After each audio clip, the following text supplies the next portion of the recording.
আমি কোরআন কারীমের সূরা বাকারার 21 নম্বর আয়াত তেলাওয়াত করেছি। এই আয়াতে আল্লাহ তাআলা বলেন, ইয়া আইয়ুহান নাস ইত্তাকু রাব্বাকুম, হে দুনিয়ার মানুষেরা, তোমরা তোমাদের রবকে আল্লাহকে ভয় করো,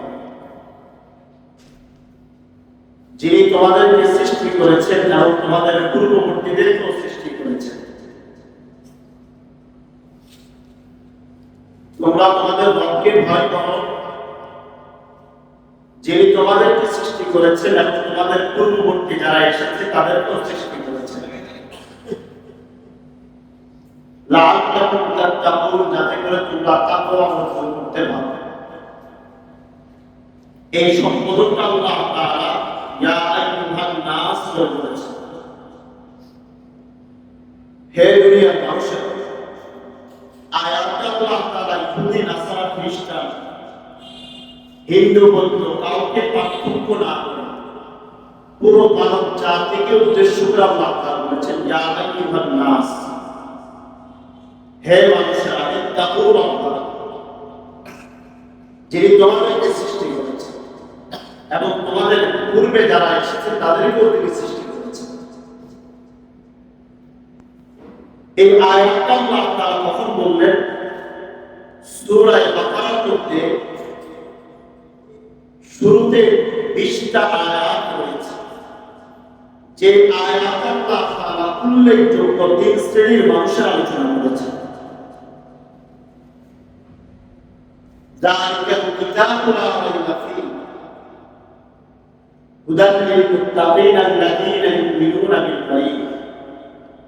আল্লাযীনা ইউমিনুনা থেকে আল্লাহ তাআলা ঈমানদারদের আলোচনা করেছেন।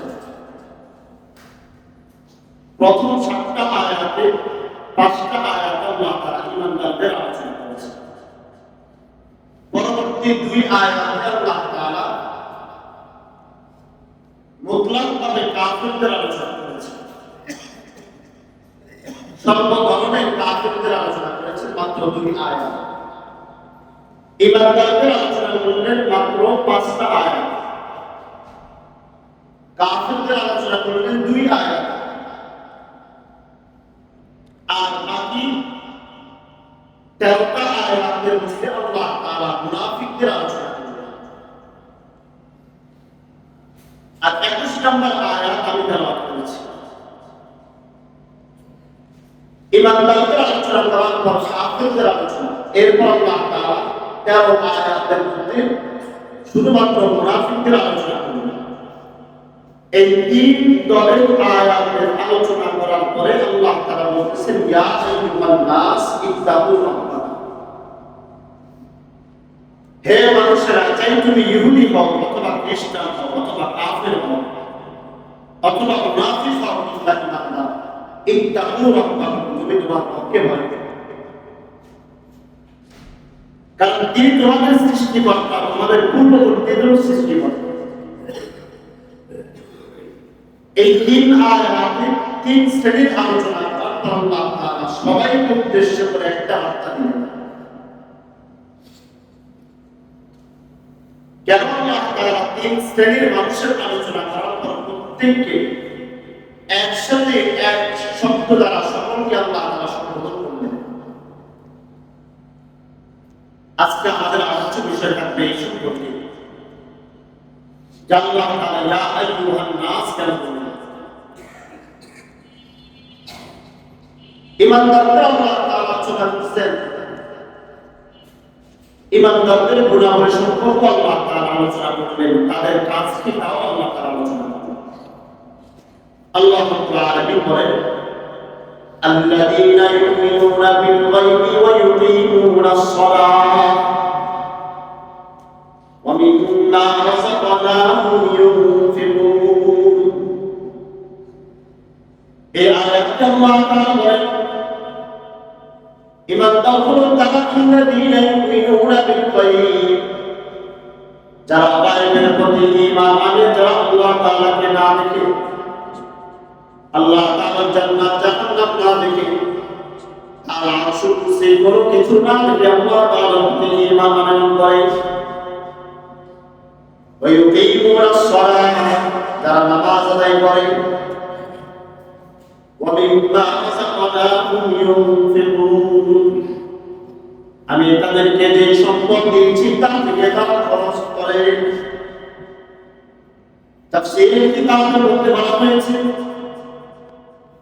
নামাজ কায়েম করার উদ্দেশ্য হলো যারা নামাজের হকগুলো যথাযথভাবে আদায় করে, সুন্নতগুলোর পাবন্দি করে, ওয়াজিবাতগুলোর পাবন্দি করে, এমনকি মুস্তাহাবাতগুলোর পাবন্দি করে,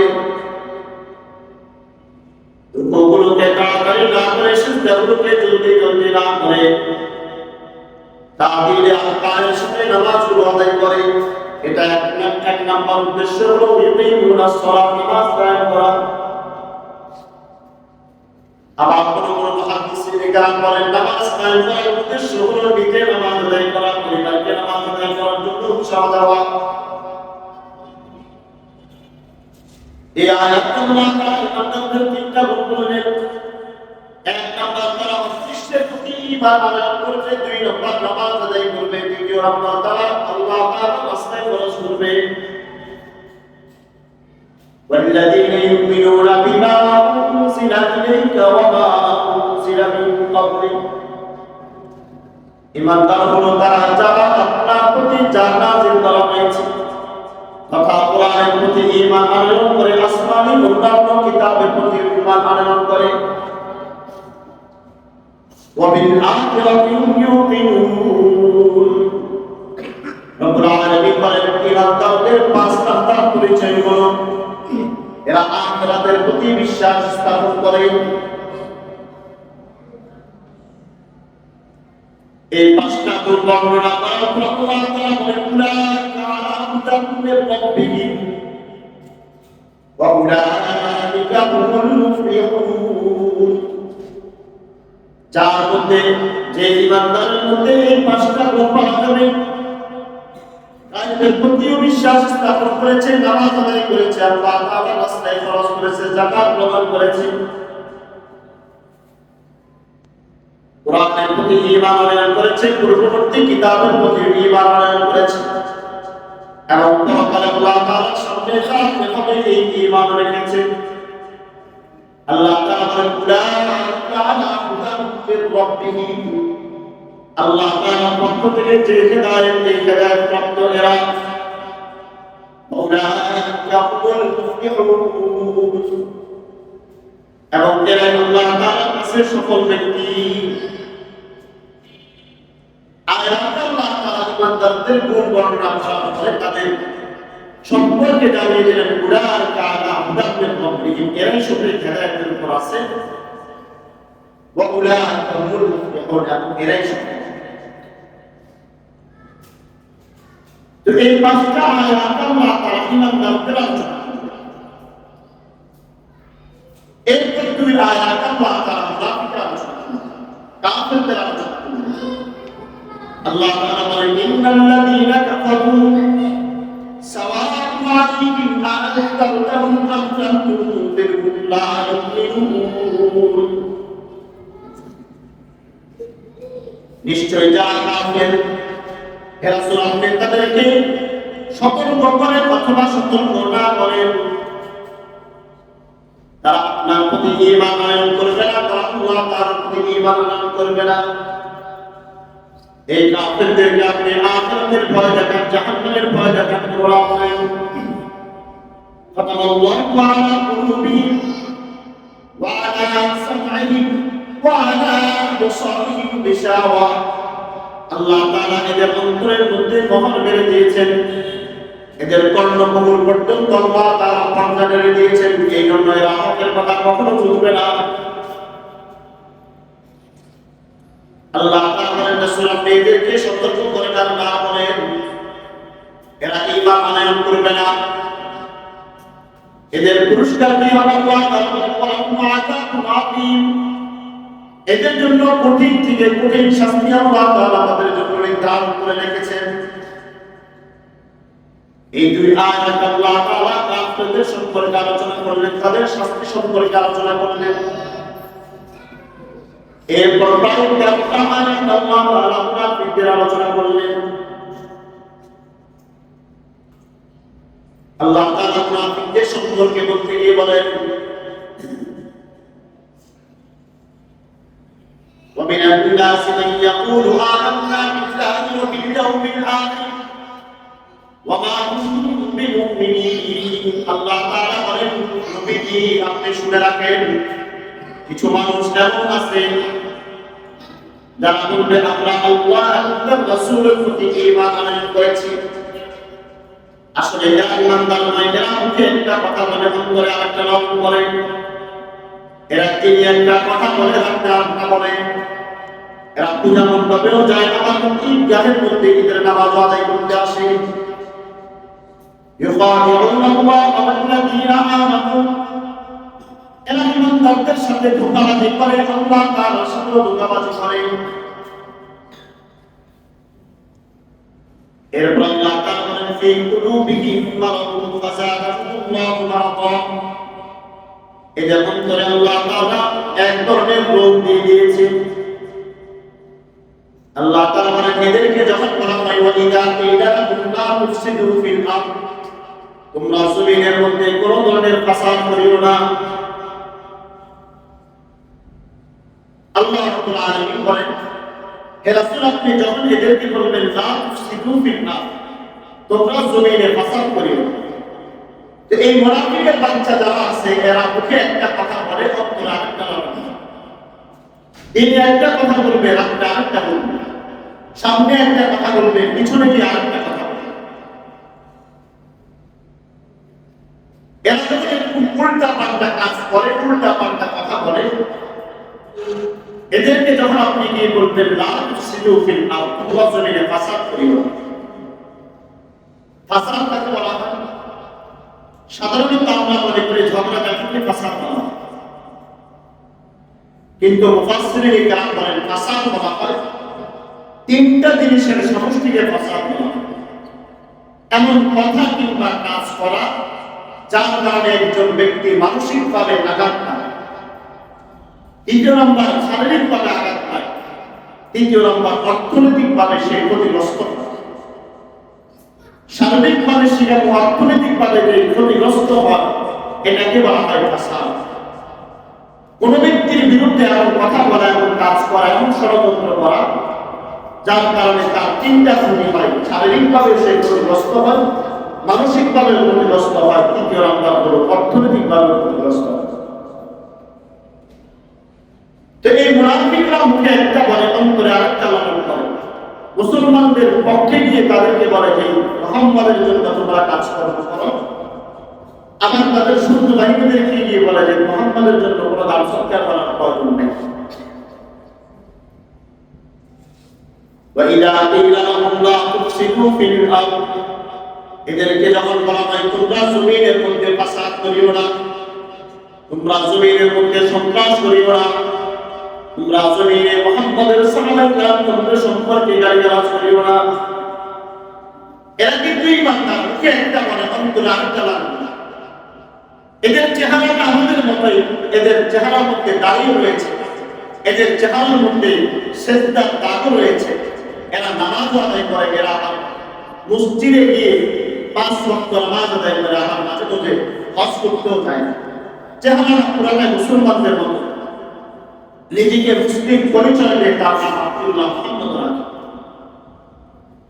কিন্তু আসলে এরা ঈমানদার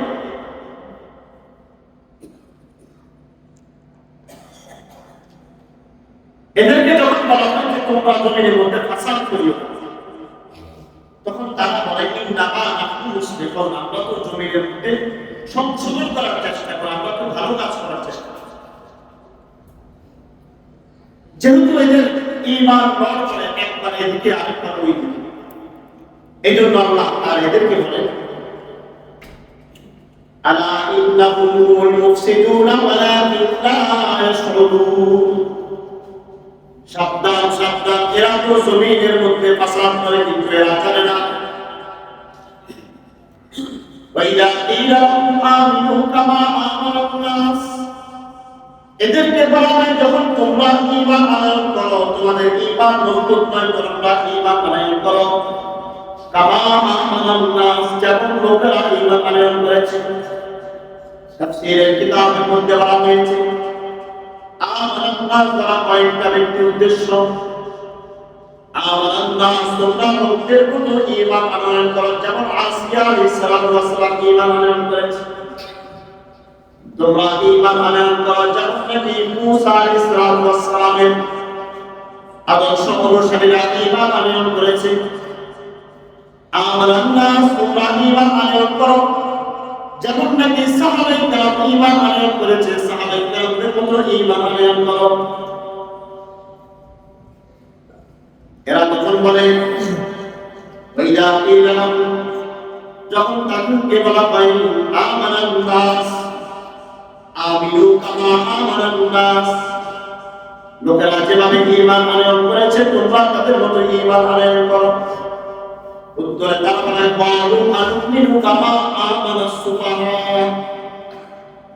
আমরা কি বেকুব লোকদের মতো ঈমান আনয়ন করব নাকি? আল্লাহ তাআলা বলেন তোমরা ঈমান আনয়ন করো যেমন নাকি লোকেরা ঈমান আনয়ন করেছে, অর্থাৎ সাহাবায়ে কেরামরা ঈমান আনয়ন করেছে।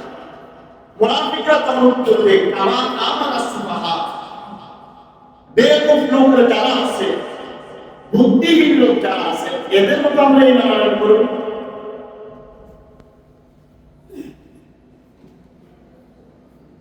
এরা বেকুব বলতে কাদেরকে বুঝাইছে? আল্লাহ তাআলা বলেন সাহাবায়ে কেরামদের মতো ঈমান আনয়ন। আর নবীজির পাশে যারা ঈমান আনয়ন করেছে সর্বপ্রথম যে চারজন খলিফা হযরত আবু বকর সিদ্দিক, ওমর খাত্তাব, উসমান ইবনে নুরাইন, আলী বিন মুরতাদা, এই চারজন সর্বপ্রথম নবীজির পাশে থাকে। এরপর 10 জন আশারে মুবাশশারা, 10 জন জান্নাতের সাহাবী, তাদেরকে রাসূল সরাসরি জান্নাতের সুসংবাদ দিয়েছেন, এরা নবীজির পাশে। তৃতীয় নম্বরে যারা বায়আতুল রিদওয়ান, সূরা ফাতহের মধ্যে যে বায়আতের কথা বলা হয়েছে, যারা নবীজির হাতের উপর হাত রেখে বায়আত গ্রহণ করেছে। তৃতীয় নম্বর এরা নবীজির আশেপাশে চলাফেরা করে। চতুর্থ নম্বর বদরের যুদ্ধে যারা অংশগ্রহণ করেছে। প্রায় 313 জন কোরআনে যাদের ব্যাপারে আল্লাহ তাআলা বলেছেন ইয়ামালু মা শিতুম, তোমরা যা ইচ্ছা তাই করতে পারো, তোমাদের গুনাহগুলো আল্লাহ তাআলা মাফ করে দিয়েছেন। এরপর রাসূলের পাশে শোয়া লক্ষ সাহাবায়ে কেরাম থাকে। আল্লাহ তাআলা উদ্দেশ্য করে বললেন আমিনু কামা আমানান নাস, যেরকম আশারে মুবাশশারা ঈমান এনেছে, যেমন বদরের সাহাবীরা ঈমান আনয়ন করেছে, যেরকম জান্নাতি সুসংবাদ প্রাপ্ত 10 জন সাহাবী ঈমান আনয়ন করেছে, যেরকম শোয়া লক্ষ সাহাবায়ে কেরাম ঈমান আনয়ন করেছে, তোমরা তাদের মতো ঈমান আনয়ন করো। তখন এরা উত্তর বলে আমিনু কামা আমানাস সুফাহা, আমরা কি বেকুব লোকদের মতো ঈমান আনয়ন করব? এরা ইসরায়েলের মানুষ যারা মুখে নিজেদেরকে ঈমানদার দাবি করে, যাদের বাহ্যিক দৃষ্টিতে যারা ঈমানদার মুসলমান দাবি করে, কিন্তু তাদের ঈমানের মধ্যে তাদের সর্বপ্রথম শত্রু হলো বেকুব লোক। তারা সর্বপ্রথম যে ব্যক্তিকে উদ্দেশ্য করে তৈরি হলেন আবু বকর সিদ্দিক রাদিয়াল্লাহু আনহু। তারা মনোনীত ব্যক্তিকে তারা মনে করে এরা হলো বেকুব, এরা হলো আমাদের সমাজের এক চিহ্নিত মানুষ, যাদের জন্য আমাদের মানবতে ভালোবাসা উঠে পড়ে। এরা হলো শিয়া, ইরাকে যাদের বসবাস, যারা ইরানের মধ্যে বসবাস করে, এরা নিজেদেরকে ইমানদার করে। আমাদের দেশে এরকম বহু লোক আছে যারা শিয়া প্রেমিক, শিয়াদের প্রতি আমাদের ভালোবাসা আছে, কারণ তারা মাঝে মধ্যে ইসরায়েলের বিরুদ্ধে হুমকি দেয়, এজন্য তাদের প্রতি আমাদের ভালোবাসা চলে আসে। আমরা মুহাম্মদ রাসূলুল্লাহ সাল্লাল্লাহু আলাইহি ওয়াসাল্লামের সচ্চা অনুসারী যারা আছে, এদেরকে আমাদের আইডল মনে করি না। আমরা ইরাকের যে শিয়া কবি, এদেরকে আমরা আমাদের আইডল মনে করি। অথচ তারা তাদের কিতাবের মধ্যে বলছে তাদের যুগে যারা ছিল, সাহাবায়ে কেরামদের যুগে যে মুনাফিকরা ছিল, তারা তাদের সর্বপ্রথম আমানাস সুফাহা, নির্বোধ লোক তারা আবু বকরকে উদ্দেশ্য নিয়েছে। আজকে যারা শিয়া, এরাও সর্বপ্রথম যে ব্যক্তিদেরকে বেকুব লোক মনে করে, সন্ত্রাস মনে করে, এরা সর্বপ্রথম আবু বকরকে প্রথম মার্কা দেয়। আল্লাহ তাআলা বলেন আলা ইন্নাহুম হুমুস সুফাহা ওয়ালাকিন লা ইয়ালামুন। মূলত এরাই হলো নির্বোধ, এরাই হলো বেয়াদব, এরা নিজেরাও জানে। এটা নিয়ম আছে, যারা পাগল এরা কখনো নিজেদেরকে পাগল করে না। সমাজের মধ্যে যারা একদম আল্লাহ প্রদত্ত, যাদের মেন্টালির সমস্যা আছে, এদেরকে আপনি তাই যদি বলেন এই পাগল তুই এটা করছ কেন, তখন সে বলবে তুই পাগল, তোর 14 গোষ্ঠী পাগল। এই মুনাফিকরা বলে যে ঈমানদার যারা আছে এরা হলো নির্বোধ, এরা হলো সমাজের মধ্যে বেবুঝেরই লোক, এরা কথাও বুঝে না, কাজও বুঝে না। আল্লাহ তাআলা বলেন আলা ইন্নাহুম হুমুস সুফাহা, আসলে মূলত এরাই হলো নির্বোধ, ওয়ালাকিন লা ইয়ালামুন, এরা জানে না।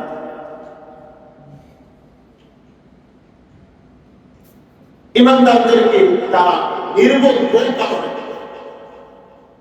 এরকম সমাজের কিছু মানুষ এখনো পর্যন্ত আছে যারা মুনাফিক, যাদের চরিত্র হলো কোরআন মানে কিন্তু আমরা হাদিস মানি। আমার কিছু আছে কোরআন মানে হাদিস মানে কিন্তু সব হাদিস মানি। আমার কিছু আছে এখন নতুন করে নতুন রূপ ধারণ করেছে, মুহাম্মদ যে ইসলাম নিয়ে আসছে, ওলামায়ে কেরাম যে ইসলামের প্রচার প্রসার করে, এটা আসলে সঠিক ইসলাম না। সঠিক ইসলাম আমরা হিজবুত তাওহীদ যেটা করতেছি, এটাই হলো সঠিক ইসলাম। এখন আমাদের এই অত্র অঞ্চলে উত্তরাঞ্চলে বড় করে তারা আয়োজন করে, তাদের এখানে নারীরা সামনে চলে আসে, সবাইকে নিয়ে প্রোগ্রাম করার পর আমরা যে নামাজ আদায় করি, এটাও একটা জিহাদের টাইম। ইসলামের শুধু জিহাদ, নামাজটাকে ইবাদত করা হয়েছে, জিহাদটাকে ঈমানের জন্য, ঈমানদারদের জন্য ইবাদত করা হয়েছে। এদের কাছে রাসূল সাল্লাল্লাহু আলাইহি ওয়াসাল্লাম তার 23 বছরের মধ্যে প্রায় 56টা যুদ্ধ করেছেন। কোন যুদ্ধে রাসূল অংশগ্রহণ করেছেন, কিছু যুদ্ধে রাসূল অংশগ্রহণ করেন নাই। সাহাবায়ে কেরামদেরকে পাঠিয়েছেন, এটাকে হাদিসের পরিভাষায় সারিয়া বলা হয়। এদের কথা হচ্ছে ইসলামের মৌলিক কাজ হলো জিহাদ, এই জন্য আমরা নামাজ আদায় করি, এটাও শরীর চর্চা, এটা আসলে হবে। এই হিজবুত তাওহীদ তারা ঈমানদার, ঈমান নামে পরিচয় দিয়ে তারাও নিজেদেরকে মুমিন দাবি করে। তারা বলে ওলামায়ে কেরাম যে ইসলাম প্রচার করে এটা সঠিক ইসলাম। এদের দাড়ির প্রয়োজন নাই, এদের কথা হচ্ছে দাড়ি ইসলামের মৌলিক কিছু না। ইসলামের শাআইর তাদের কাছে মৌলিক কিছু না। এরা হলো কোরআনে আল্লাহ তাআলা বলেন এরা হলো ওই মুনাফিকদের চরিত্র। তারা মনে করে মদিনার ইসলাম এখনকার ইসলাম এক নয়, অথচ এদের জানা উচিত মদিনার ইসলাম, মদিনা ইসলাম যাওয়ার আগে আগে ভারত মহাদেশে ইসলাম। নবীজি সাল্লাল্লাহু আলাইহি ওয়াসাল্লাম মক্কাতে 13 বছর ছিলেন।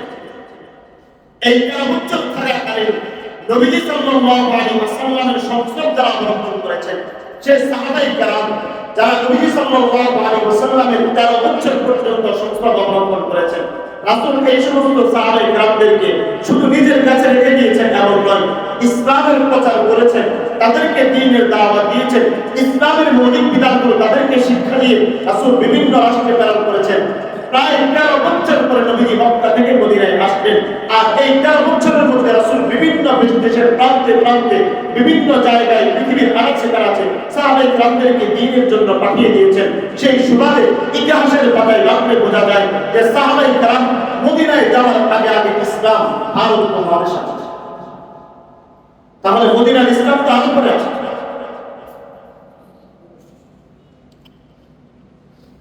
এই জন্য ইসলামের মানুষ আছে যারা নিজেদেরকে ঈমানদার দাবি করবে, এই জিহাদ মাস যাবে, মহাব্বত আসবে, এরপরে এদের উৎপাদ দেখবেন এরা কিভাবে ইসলামের জন্য তাদের যে প্রাণ, যে মায়া, তারা মমতা রাখা, এদের মূল শত্রু হল হযরত আবু বকর সিদ্দিক, হযরত আবু বকর রাদিয়াল্লাহু আনহু। তাদের কথা হচ্ছে খলিফা হওয়ার সবচেয়ে উপযুক্ত ছিল হযরত আলী রাদিয়াল্লাহু আনহু, কিন্তু আবু বকর আর ওমর এরা জোর করে খলিফা খেলাফত ছিনিয়ে নিয়েছে। এরা আহলেবাইতের প্রতি মহব্বত দেখায়। কোরআনে কারীম আল্লাহ তাআলা বলেন আমানা সুবহানা, এরা তো ওই সমস্ত মুনাফিক যারা সাহাবায়ে কেরামদেরকে নির্বোধ মনে করে। আবু বকর সিদ্দিককে যিনি কোরআনে কারীমকে লিখেছেন কাতিবুল ওহী, আমির মুআবিয়া রাদিয়াল্লাহু তাআলা কত জলিলুল কদর একজন সাহাবীকে, যিনি রাসূল সাল্লাল্লাহু আলাইহি ওয়াসাল্লামের সংস্পর্শে ছিলেন, যিনি রাসূল সাল্লাল্লাহু আলাইহি ওয়াসাল্লামের ওহী লিপিবদ্ধ করে আজকে কোরআন আমাদের কাছে নিয়ে আসছেন, সে আমির মুআবিয়াকে তারা জানাকারী সন্তান। আর আমাদের মুসলমানরাও না বুঝে আজকে তাদের প্রতি মায়া নেই। এই ইরাক আর ইরান যদি হাজারবার মুসলমানদের জন্য লড়াই করার কথা বলে, আসলে তারা লড়াই করা মুসলমানদের পক্ষে নয়, বরং তারা শিয়াকে ইসলাম তারা লালন করে, শিয়াকে মতাদর্শ লালন করে। এরা মূলত ওই শিয়া প্রতিষ্ঠিত করার জন্যই আজকে মধ্যপ্রাচ্যের সাথে লড়াই করতেছে। এটার ধারণা হলো যে পরবর্তীতে একজন ইমাম আসবেন, যিনি আত্মগোপন করেছেন, পরবর্তীতে তিনি এসে এই পুরো পৃথিবী শাসন করবেন, ইমাম মাহদী আলাইহিস সালাম। আমরা এটা লালন করি, কিন্তু তাদের বিশ্বাস আর আমাদের বিশ্বাস এক নয়। তো আল্লাহ তাআলা বলেন যে এরা আসলে নিজেরাই নির্ভর, এরা আসলে নিজেরাও জানে। কোরআনে কারীম আল্লাহ তাআলা বলেন যে এরা যে সাহাবায়ে কেরামদেরকে আমির মুআবিয়ার মতো ব্যক্তিকে শুধুমাত্র ইয়াজিদের কারণে, তার সন্তানের কারণে গালিগালাজ করে, অথচ এই আমির মুআবিয়ার ব্যাপারে রাসূল হাদিসের মধ্যে বলছেন, আমার উম্মতের মধ্যে যে সর্বপ্রথম নৌজাহানের মধ্যে লড়াই করবে, যে সর্বপ্রথম নৌবিহার পরিচালনা করবে, ওই ব্যক্তিটা জান্নাতি। আল্লাহ রাসূলের এই হাদিসের ভবিষ্যৎবাণী অনুযায়ী আমির মুআবিয়া সর্বপ্রথম নৌবিহার করেছেন। হাদিসের ভাষ্য অনুযায়ী আমির মুআবিয়া একজন জান্নাতি। উমাইয়া খেলাফত প্রায় 20 বছর পর্যন্ত তিনি শাসন করেছেন। ইসলামের সবচেয়ে বিস্তীর্ণ বিভিন্ন অঞ্চলে ইসলামের প্রচার প্রসার সবচেয়ে বেশি আমির মুআবিয়া করেছেন। তার উদ্দেশ্য কোরআনে কারীমে আল্লাহ তাআলা বলেছেন, ইয়া আইয়ুহান নাসু তাকু রাব্বাকুম। আল্লাহ তাআলা বলেছেন, হে লোকেরা তোমরা আল্লাহ তাআলাকে ভয় করো। যারা সাহাবায়ে কেরামদেরকে গালি করেছে, এরা ইমানদার যদি মুখে দাবি করে, এরা যদি মুখে হাজারবার ইমানদার মনে করে, নিজেদেরকে ইমানদার প্রকাশ করে, কোরআনের ভাষ্য অনুযায়ী এরা আসলে ইমানদার নয়। এরা সাহাবায়ে কেরামদেরকে গালি করেছে। হযরত আবু বকর সিদ্দিক রাদিয়াল্লাহু তাআলা আনহু মর্যাদার ব্যাপারে আল্লাহ তাআলা কোরআনে কারীমে আয়াত নাযিল করলেন।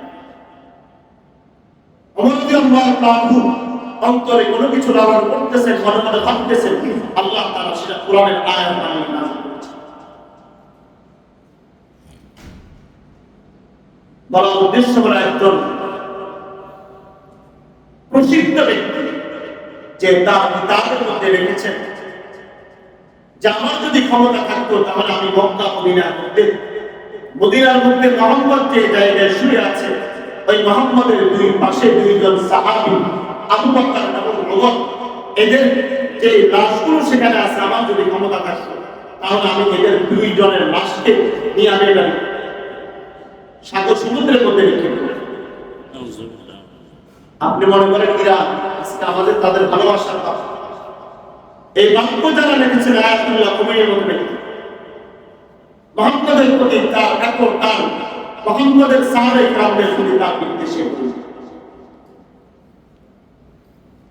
আবু বকর সিদ্দিক রাদিয়াল্লাহু তাআলা আনহু যে কবর যে জায়গায় তার রওজা রয়েছে, নবীজির দুই পাশে দুইজন সাহাবী, এটা এরা দুইজন জোর করে নেন নাই, বরং আল্লাহ তাআলার পক্ষ থেকে আসছে। আল্লাহ রাব্বুল আলামিন কোরআন কারীমের মধ্যে বলেন, ইয়া আইয়ুহান নাসু তাকু রাব্বাকুমুল্লাযী খালাকাকুম মিন নাফসিন ওয়াহিদা। হে দুনিয়ার মানুষেরা, ইত্তাকু রাব্বাকুম, তোমরা তোমাদের রবকে ভয় করো। খালাকাকুম মিন নাফসিন ওয়াহিদা, যিনি তোমাদের থেকে একজন থেকে তোমাদেরকে সৃষ্টি করেছেন। নবী সাল্লাল্লাহু আলাইহি ওয়াসাল্লাম তার জীবদ্দশায় বলেন, হে আমার সাহাবীরা, তোমরা এই কথা মনে রাখিও, আমি এবং আমার সাহাবী আবু বকর এবং ওমর, আমাদের এই তিনজনকে আল্লাহ তাআলা এক মাটি থেকে সৃষ্টি করেছেন। নবী সাল্লাল্লাহু আলাইহি ওয়াসাল্লাম ইরশাদ করেন, হে আমার সাহাবীরা, আল্লাহ রাব্বুল আলামিন প্রত্যেকটা মানুষকে ওই মাটি দ্বারা সৃষ্টি করেছেন। করেছেন যে মাটির মধ্যে তাকে দাফন করা হয়। এই জন্য যে ব্যক্তির ইন্তেকাল সৌদি আরবের মধ্যে হয়েছে তার ওই জন্মটা আল্লাহ তাআলা ওই জায়গার মাটি দ্বারা তৈরি করেছেন। এই জন্য কবর এটা মানুষের নির্ধারণ করা হয়, বরং আল্লাহ তাআলা প্রত্যেকটা মানুষের ওই জায়গায় কবরের ব্যবস্থা করে দেন। যে জায়গার মধ্যে আল্লাহ তাআলা ওই মাটি দ্বারা আল্লাহ তাআলা তাকে সৃষ্টি করেছেন, ওই জায়গায় তার কোনো না কোনোভাবে তার লাশ নিয়ে যাওয়া হয়। খলিফাতুল মুসলিমিন আবু বকর সিদ্দিক রাদিয়াল্লাহু তাআলা আনহু আম্মা জানা আয়েশা সিদ্দিকা রাদিয়াল্লাহু তাআলা তার কাছে গিয়ে বললেন, হঠাৎ করে যাওয়ার কারণে আম্মা জান জিজ্ঞাসা করলেন যে আমার বাবা কোন ধরনের সংবাদ ছাড়া, কোন ধরনের প্রচার ছাড়া, আগে জানানো ছাড়া যে হঠাৎ করে আসলেন, এসে কান্নাকারি শুরু করে দিলেন। বলেন কেন আপনি কান্নাকারি করতেছেন? আবু বকর সিদ্দিক তার মেয়ের কাছে বলতেছেন, হে আমার মেয়ে, তুমি তো জানো আমি সারা জীবন মুহাম্মদ সাল্লাল্লাহু আলাইহি ওয়াসাল্লামের সাথে আমার জীবন কাটিয়েছি। মক্কার ওই দুর্দিনে আমি মুহাম্মাদের পাশে ছিলাম, যার সামনের মধ্যেও আমি মুহাম্মাদের সাথে ছিলাম। নবীর ইন্তেকালের পরে খলিফাতুল মুসলিমিন হিসেবে আমাকে নির্বাচন করা হয়েছে। আর নবী সাল্লাল্লাহু আলাইহি ওয়াসাল্লাম তো তোমার ঘরের মধ্যে শোয়া আছে, তোমার এই যে ঘর, এই ঘরের মধ্যে তো তোমার মালিকানা নেই। আমি যদি ইন্তেকাল করি, আমার ইন্তেকালের পরে আমার লাশটা তো তোমরা জান্নাতুল বাকিতে নিয়ে যাবে, তাহলে তো আমাকে অন্যান্য সাহাবীদের মতো আমাকে জান্নাতুল বাকিতে দাফন করা হবে। যে মুহাম্মাদের সাথে আমি দুনিয়াতে সময়গুলো কাটিয়েছি, তার সুখের সময়গুলোতেও ছিলাম পাশে, দুঃখের সময়গুলোতেও তার পাশে ছিলাম, ইন্তেকালের পরে আমি কিভাবে মুহাম্মদ ছাড়া থাকবো? হে আমার মেয়ে, তুমি যদি আমাকে আল্লাহ তাআলার ওয়াস্তে একটা কবরের জায়গা ভিক্ষা দাও, তাহলে আমি মুহাম্মাদের সাথে কবরে যাওয়ার পরেও মুহাম্মাদের পাশাপাশি থাকবো।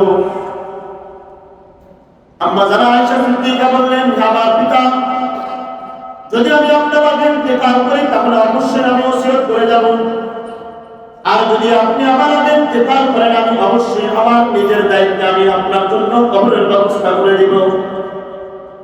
আবু বকরের ঠিকানা হযরত নবী সাল্লাল্লাহু আলাইহি ওয়াসাল্লামের পাশে হয়ে গেল। খলিফাতুল মুসলিমিন হযরত ওমর রাদিয়াল্লাহু তাআলা আনহু প্রায় দীর্ঘ 10 বছর পর্যন্ত খেলাফতের শাসন ব্যবস্থা কায়েম করেছেন। ইন্তেকালের 2 মাস আগে হযরত আম্মা আয়েশা সিদ্দিকা রাদিয়াল্লাহু তাআলা তার কাছে গিয়ে বললেন, হে আয়েশা, আপনি তো জানেন নবী সাল্লাল্লাহু আলাইহি ওয়াসাল্লাম এক হাদিসের মধ্যে ইরশাদ করেছেন যে আমার সাহাবীরা তোমরা এটা মনে রাখিও, আমার ইন্তেকালের পরে যদি আল্লাহ তাআলা আমাকে আসমানে উত্তোলন করবেন তো আমার এক পাশে আবু বকর, আরেক পাশে ওমর থাকবে। দুনিয়াতে এরা যেমন আমার ডান পাশে ছিল আবু বকর, বাম পাশে ওমর ছিল, কিয়ামতের দিবসেও আমার এক পাশে আবু বকর থাকবে, আরেক পাশে ওমর থাকবে। কবর থেকে যখন আমি উদিত হব তখন আমার ডান পাশে আবু বকর, আরেক বাম পাশে ওমর থাকবে।